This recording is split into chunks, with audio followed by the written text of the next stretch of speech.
देखिए 2023 NEET physics का paper है, ठीक है। इसमें क्या है कि हमसे ये कहा जा रहा है कि जो गैल्वेनोमीटर लगा हुआ है जी, इसमें कोई भी डिफ्लेक्शन नहीं होता। कोई भी डिफ्लेक्शन का मतलब है यहाँ पर कोई भी करंट फ्लो नहीं होगी, यानी इसका कोई भी रेजिस्टेंस नहीं है, यानी यहाँ पर रेजिस्टेंस जीरो है। अब जीरो का मतलब है इसको एक वायर के तरीके ट्रीट कर सकते हैं, समझ गए। बस सिंपल सी बात है, इसको हम वायर के तरीके ट्रीट कर सकते हैं, इसका कोई भी इंटरनल रेजिस्टेंस नहीं है, ठीक है। इसके बाद आपसे कह रहा है कि आपको ये बताना है कि यहाँ पर रेजिस्टेंस आर लगा हुआ है, इस आर की वैल्यू बतानी है। यहाँ पर रेजिस्टेंस आर लगा हुआ है, इसकी वैल्यू बतानी है। और ये जो रेजिस्टेंस है ये हमारा 400 ओम का दिया हुआ है। ये कितना है? ये 400 का है, ये हमारे पास आर है जिसकी वैल्यू हमें फाइंड करनी है, ठीक है। कुछ नहीं, एक बार यहाँ पर किरचॉफ का नियम लगा दो, एक बार यहाँ पे लगा दो। दो क्लोज बॉडी है, दोनों क्लोज बॉडी में अलग अलग किरचॉफ का नियम लगा दो, दो रिलेशन बनेगी, वहाँ से हमारे पास आंसर आ जाएगा, ठीक है। सबसे पहले ये हमारे पास कैसी है, 10 वोल्ट की बैटरी है, ये हमारे पास 2 वोल्ट की बैटरी है। यहाँ से करंट जाएगी, ठीक, यहाँ पर करंट आएगी, यहाँ पर करंट हमने मान लिया आई आ गई, ये करंट हमारे पास यहाँ पर भी आई पहुँचेगी, ठीक है, ऐसे जाएगी। यहाँ पर जो आएगी, यहाँ पर कितनी आएगी, देखो ये तो हमारा किसके तरीके काम करेगा, वायर के तरीके का काम करेगा, ठीक है। तो जो करंट हमारे पास जा रही है वो करंट यहाँ पर भी वापस आएगी, ये बात समझ में, बस यही केस यहाँ पर था। अब यहाँ से जो करंट निकल के आएगी, इधर से कुछ आएगी, ठीक है, वो भी करंट जब निकालेंगे तो क्योंकि ये वायर है तो इसमें ओवरऑल जो करंट फ्लो होगी वो आई करंट फ्लो होगी, और कहीं करंट नहीं जाने वाली, क्योंकि इसने बोला है कि यहाँ पर कोई भी डिफ्लेक्शन नहीं है, does not show any deflection, इसका मतलब यहाँ का रेजिस्टेंस जीरो है, ठीक है। चलो अब हमें क्या करना है, एक लूप ये हो गई, एक लूप ये हो गई, दोनों लूप में किरचॉफ के नियम को यूज करना है। लूप फर्स्ट में किरचॉफ का नियम लगाओ, लूप फर्स्ट में केवीएल, केवीएल का मतलब है के का मतलब है किरचॉफ, वी का मतलब है वोल्टेज, एल का मतलब है लॉ। चलो अब हमारे पास करंट की डायरेक्शन तो हमने बता दी है, ये चलने की डायरेक्शन मान लेते हैं। अब यहाँ से स्टार्ट करेंगे, ठीक है, यहाँ से स्टार्ट कर लेते हैं। 400, क्योंकि हमारी डायरेक्शन और करंट की डायरेक्शन दोनों सेम है, तो ये 400 आई हो जाएगा, ठीक है। प्लस, प्लस क्यों किया, क्योंकि हमारे पास चलने की डायरेक्शन और ये हम ऐसे चल के आ रहे हैं यहाँ से, ठीक है, हमारे चलने की डायरेक्शन और करंट भी दोनों सेम है। प्लस आई, रेजिस्टेंस कितना है यहाँ का, आर है। अब इसके बाद हम चल के ऐसे आएंगे, जब ऐसे चल के जाएंगे तो बैटरी का कौन सा टर्मिनल आएगा हमारे सामने, निगेटिव। जब निगेटिव आता है तो निगेटिव लिख दिया जाता है, 10 बराबर जीरो।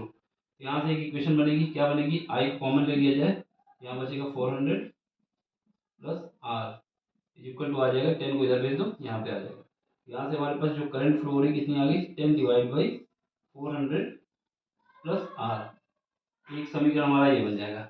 दूसरी लूप लो, लूप ये, लूप सेकंड, लूप सेकेंड में भी केवीएल लगा दो, केवीएल का मतलब है Kirchhoff voltage law. Kirchhoff voltage नियम क्या है, उसने बोला था किरचॉफ ने कि कोई भी क्लोज लूप हो वहाँ पर जो भी वोल्टेज है उनका एल्जेब्रिक सम कितना होगा, जीरो होगा। एल्जेब्रिक बोल रहा हूँ, अगर एल्जेब्रिक का मतलब होता है अगर प्लस है तो प्लस, निगेटिव है तो निगेटिव, निगेटिव, ठीक है। अब यहाँ पर चलो, ठीक, यहाँ पर हम करंट मान लेते हैं कुछ जो भी हो, ठीक।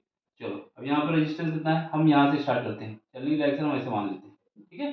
अब यहाँ से स्टार्ट कर रहे हैं, यहाँ से ऐसे, यहाँ पे देखो करंट हमारे पास नीचे की ओर आ रही और हम चल के जा रहे हैं ऐसे ऊपर की ओर, हमारे चलने की डायरेक्शन ऐसे है जबकि करंट नीचे आ रही, हम ऐसे चल के जाएंगे, यहाँ से चलने का स्टार्ट करते हैं तो ऐसे चल के जाएंगे, लेकिन करंट की डायरेक्शन अपोजिट है, तो क्या होगा, यहाँ पर आर आई इंटू आर, लेकिन माइनस होगा, क्यों माइनस होगा, क्योंकि हमारे चलने की डायरेक्शन और करंट डायरेक्शन अपोजिट है एक दूसरे के। फिर हम ऐसे चल के जाएंगे, यहाँ पर आएंगे, यहाँ पर आएंगे तो हमारे चलने की डायरेक्शन ऐसे है, ठीक है, ऐसे चल के जा रहे हैं, तो बैटरी का कौन सा टर्मिनल हमारे पास आया, पहले पॉजिटिव आया, जब हम ऐसे चल के जा रहे हैं तो पॉजिटिव आया, तो लिख दोगे दो, बराबर क्या लिखोगे, जीरो लिखोगे, क्योंकि और कुछ रेजिस्टेंस है नहीं यहाँ पर।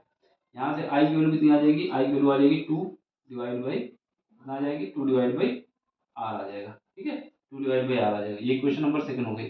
दोनों में करंट की वैल्यू हमें पता चल गई, क्योंकि हमें रेजिस्टेंस निकालना है तो दोनों इक्वेशन को इक्वल कर दें, क्यों कर देंगे, क्योंकि दोनों में करंट सेम है, ठीक है।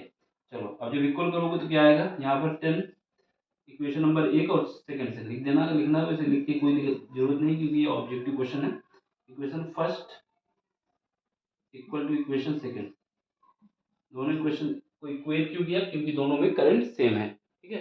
इक्वल करो तो कितना आ जाएगा, 10 divide by 400 plus R is equal to आ जाएगा 2 डिवाइड बाई आर, यहाँ से काट दोगे 5 बचेगा, क्रॉस प्रोडक्ट कर दो, जो क्रॉस प्रोडक्ट करोगे 5 आर हो जाएगा, और इज इक्वल टू यहाँ पर मल्टीप्लाई, यहाँ पर 1 बचेगा तो कितना हो जाएगा 400 प्लस आर, यहाँ पर इसको इधर भेज दो, कितना बचेगा 4, क्योंकि ये प्लस है, ये भी प्लस है, जब इस तरफ आएगा तो माइनस का एक कम हो जाएगा, बराबर 400।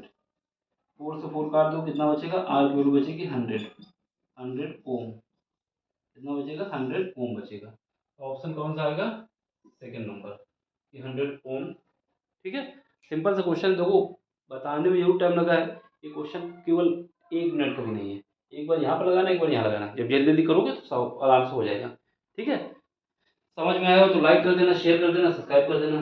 बाकी कोई सा भी क्वेश्चन हो, ठीक है, फिजिक्स केमिस्ट्री, नीट वालों के लिए, जे के लिए, मैथ भी, ये सब्जेक्ट के कोई से भी क्वेश्चन आपके हों, आपको नहीं समझ में आते तो टेलीग्राम का लिंक दिया गया है, वहाँ पर ज्वाइन किए, अपने क्वेश्चन भेजिए, उसका सॉल्व हम करके दे देंगे सोल्यूशन। ठीक है, चलो मिलते हैं अगले लेक्चर में। Thank you for watching. समझ में आया हो तो लाइक शेयर सब्सक्राइब जरूर कर देना। Thank you.